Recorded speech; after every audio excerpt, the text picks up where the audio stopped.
The next thing we're going to do with these double angle identities is use them to simplify expressions. Now, simplify is the term that your book in MyLab Math uses. However, I don't know if simplify is exactly the right term we should be using here.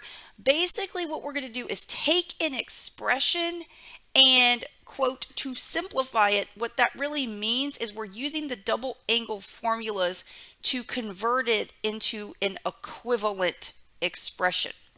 Okay, so we're basically just taking the expression given and converting it to an equivalent expression. Okay, I don't know if that's simpler or not.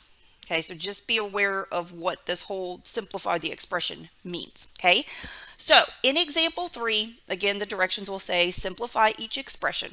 Okay, so in part A, we have the cosine squared of 7x minus the sine squared of 7x. Okay, this is an expression. There's no equal sign. We're not solving for anything. We're just going to transform this into a different expression that is equivalent. They have the same value.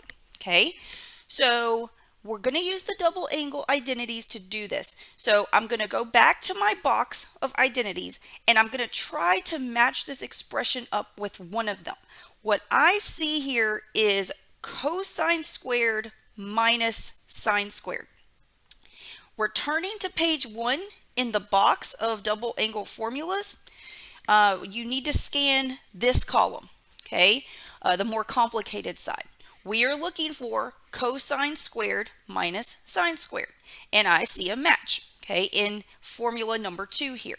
Okay, so I am going to use this formula, okay, in my work. When I go back and write this down, I'm going to write the right side first equals to the left hand side. Okay, and I'll show you why in just a second. So coming back over here, I am going to be using cosine squared of A minus the sine squared of A is equal to the cosine of 2A. Okay, so this is just one of the double angle formulas for cosine. Okay, again, I picked this one because I've got cosine squared minus sine squared. All right, so this is the generalized identity. I am going to compare it to what I have. Okay, so in another color, I'm going to write down my expression. I have cosine squared of 7x minus the sine squared of 7x. Okay, so again, when I look at this, what is matching? Okay, well, I see the cosine squared. Okay, so I have cosine squared and cosine squared, and then I've got the minus, and I've got the minus, and I've got the sine squared, and I've got the sine squared. So what's different here is basically the argument. Okay, so A, instead of A, I've got an argument of 7x. Okay, and that matches in both terms here. Okay, so I'm going to go out to the side here and say that my A value is the same thing as 7x. Okay, so what the red original identity tells me, okay, the cosine squared of A minus sine squared of A is equal to cosine of 2A. What that's telling me is that I can take this expression that I was given, since the left hand side is matching exactly up, this is going to be the same thing as the cosine of 2 times the A value. Okay, but remember the A value is 7x. So what we have been given is the same thing as the cosine of 2 times 7x, 2 times the A value. So an equivalent expression to what we were given is the cosine of 14x. Okay, so this is the answer. Okay, this is an expression that is equivalent to the original. Okay, they look different, but they are essentially the same. They produce the same values. Okay, one thing I want to mention before we go to the next one, notice how I put the argument in parentheses. That's not required. Obviously, the 7x, that argument is not in parentheses, but if you're ever unsure about, whether you need parentheses or not, it's just better to put them than not. Okay, I put them most of the time just to be clear about what I'm taking the cosine or whatever trig function of. Okay, all right, let's do another one. In part B, our expression is the sine of 15 degrees times the sine of 15 degrees, sine of 15 degrees times the cosine of 15 degrees. Okay, we're going to do the same kind of thing. We're going to go look at the double angle formulas and try to match this up with one of them. We have sine times cosine. All right, so if we return to page 1, looking at the second column here, which one of these guys, it may not be an exact match, but which one of them has the sine times the cosine? Well, formula number 1, the double angle formula for sine. Okay, so I'm going to use this one. Okay, and again, when I go write this down, I'm going to write the right side first because that is what most closely matches what I have. Okay, and then I'll write the left side. Okay, so going back over here, the identity we are going to use is 2 times the sine of A times the cosine of A is equal to the sine of 2A. So this, okay, that's our formula, okay, double angle formula for sine, okay, 2 times the sine of A times the cosine of A is equal to the sine of 2A, okay. Now in another color, I'm going to write my expression. I've been given the sine of 15 degrees times the cosine of 15 degrees, okay? And I'm trying to match this left-hand side with this left-hand side, okay? So let's highlight and see what matches, okay? So again, we have a sine and a sine. We have a cosine and a cosine, and we're multiplying these quantities, so this is matching. The argument here, the original or the identity, the generalized identity has an argument of A. For our expression, the argument is 15 degrees. Okay, so I'm going to come out to the side here. We know that the A value has to match 15 degrees here. So we see the arguments matching up, kind of, we're able to match them up, I should say. So there is one difference here. Okay, notice in the double angle identity itself, the generalized one, it has a 2 in front. It has 2 times the sine of A times the cosine of A. But in the expression we were given, there is no 2 out front. Okay, we just have the sine times the cosine. Okay, so what we're going to do, because we're trying to match these guys up, okay, I'm going to make them the same. In the double angle identity, I'm going to divide it by 2. Okay, it's an equation. Whatever I do to one side, I have to do to the other. Okay, so then in this case, if I do that, this 2 will cancel with this 2. Okay, and then I'll have an exact match of the left-hand sides. Okay, so this is going to tell me that the sine of 15 degrees times the cosine of 15 degrees is equal to this quantity on the right side. Okay, this is going to be equivalent to the sine of 2 times A is 15 degrees, okay, divided by 2. Okay, so let's clean this up. This is going to be the sine of 30 degrees divided by 2. Okay, this is the answer, but I want to talk about it for a second. Okay, what is happening here is you are taking the 30 degrees, okay, and you are taking the sine of that value. Okay, so you're taking the sine of 30 degrees.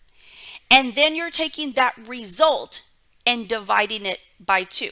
You cannot take the 2 and divide it into the angle.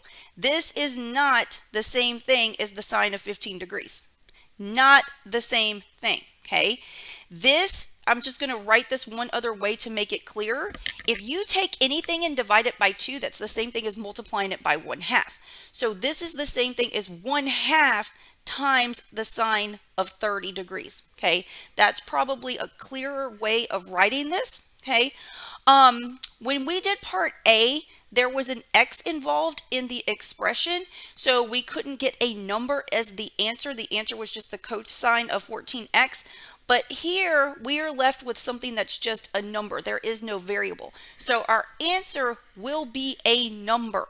Okay, so all we have to do here, we can keep going. This is going to be 1/2 times the sine of 30. The sine of 30 degrees is 1/2. Okay, so we're going to multiply these two guys together, okay, to get 1/4 as our answer. Okay. All right, let's try the next one.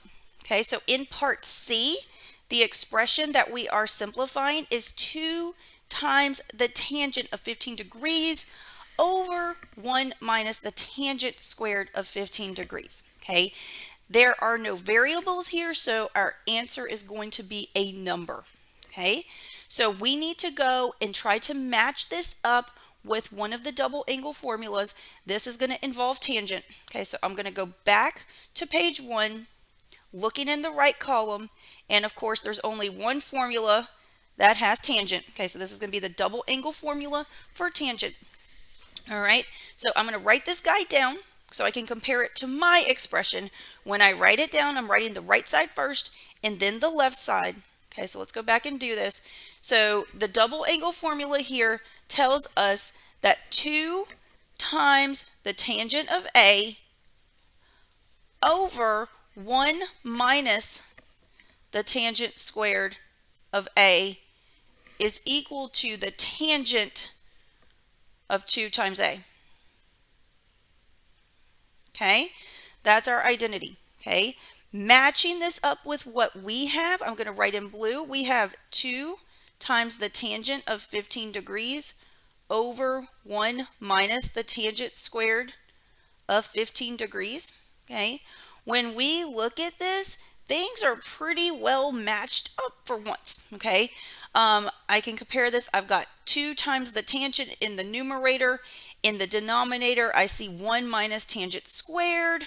Okay, basically it's an exact match. Okay, the only thing different are the arguments. Everywhere you see an A in the original identity, we see 15 degrees in our expression. Okay, so we know that the A value here is 15 degrees. Okay, so since we have an exact match on the left side, we can translate this according to the right side of the double angle identity.